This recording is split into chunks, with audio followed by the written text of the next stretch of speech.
Olá! Todos nós sabemos, né, que algo estranho, incomum, raro, que não segue as regras habituais e normais, faz parte do gênero realismo fantástico. E não seria diferente nessa obra do Gabriel Garcia Marques, 100 Anos de Solidão, onde temos exemplos, né, de que o insólito realmente faz parte, né, dessa história. Por exemplo, A Chuva, né, que dura quase 5 anos. Então, isso é um exemplo, né, de um insólito, né, de algo estranho, né, que faz parte em paralelo da nossa própria realidade. Entre outras coisas, nós também temos a peste da insônia, né, que veio depois da chegada da Rebeca na história.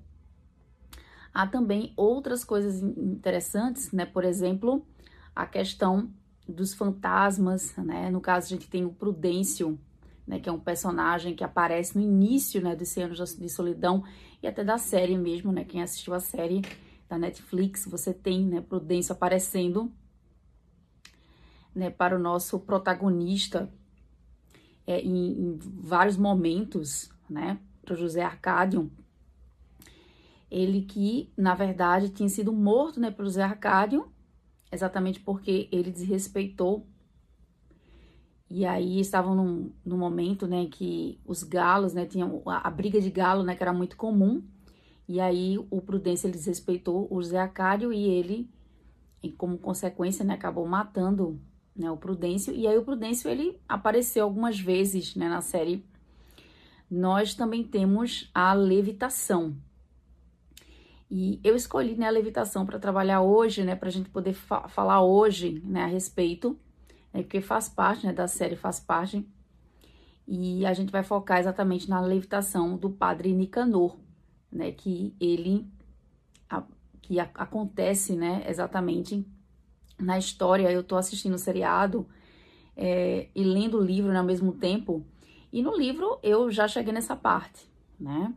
Mas o seriado ainda não cheguei. Eu tô realmente muito curiosa. Eu sei que vai ter uma segunda parte, né, que vai ser lançada em agosto, né, desse ano.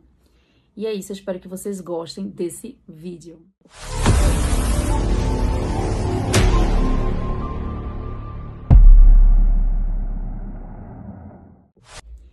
Uma coisa interessante, né, pra gente entender, pra gente poder entender até um pouquinho também dessa história, é que, na verdade, o insólito, ele não só aparece, né, na própria história do realismo fantástico, como ele é aceito pelos personagens, né? Os próprios personagens aceitam, né, aquela situação como se fosse algo supernatural.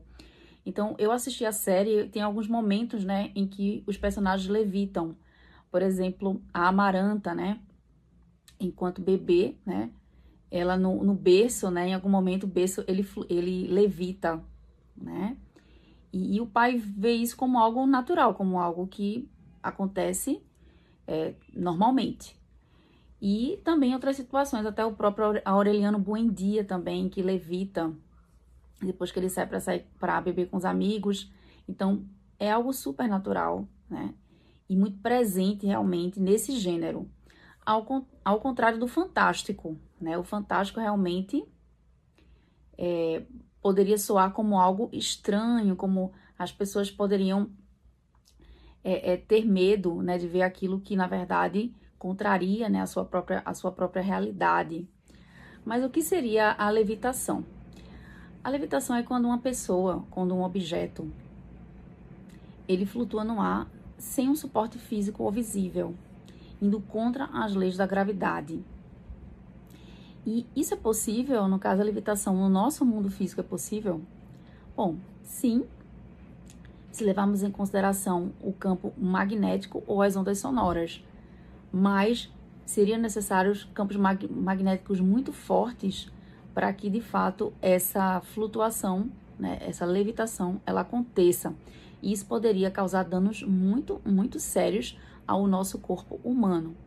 Mas a levitação nessa história daqui, ela é plenamente possível, né? Ela é plenamente possível porque, na verdade, o realismo fantástico ele vai contra as leis naturais, as leis físicas, né? Trata-se de uma literatura, de uma fantasia, onde tudo é possível.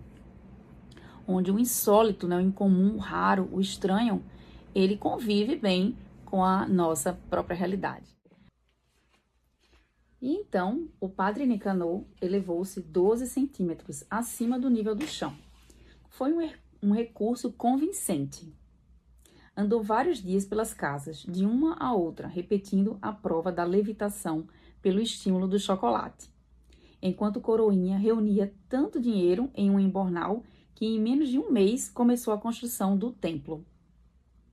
Ninguém pôs em dúvida a origem divina da demonstração, salvo José Arcádio Buendia, que acompanhava sem se alterar o tropel das pessoas, que certa manhã se reuniram ao redor da castanheira para assistir uma vez mais à revelação. Apenas esticou-se um pouco no banquinho e deu de ombros, quando o padre Nicanor começou a se levantar do solo junto com a cadeira onde estava sentado. Eu espero que vocês tenham gostado desse vídeo, né? Mais uma vez falando sobre esse livro, 100 Anos de Solidão, de Gabriel Garcia Marques. Estou muito feliz, estou adorando essa leitura desse livro, realmente é maravilhosa a história. Eu espero que vocês leiam esse livro para quem ainda não conhece, que vocês leiam o livro para quem leu, que releia, porque vale a pena, certo? E também assista, né, ao seriado da Netflix 100 Anos de Solidão. Até o próximo vídeo.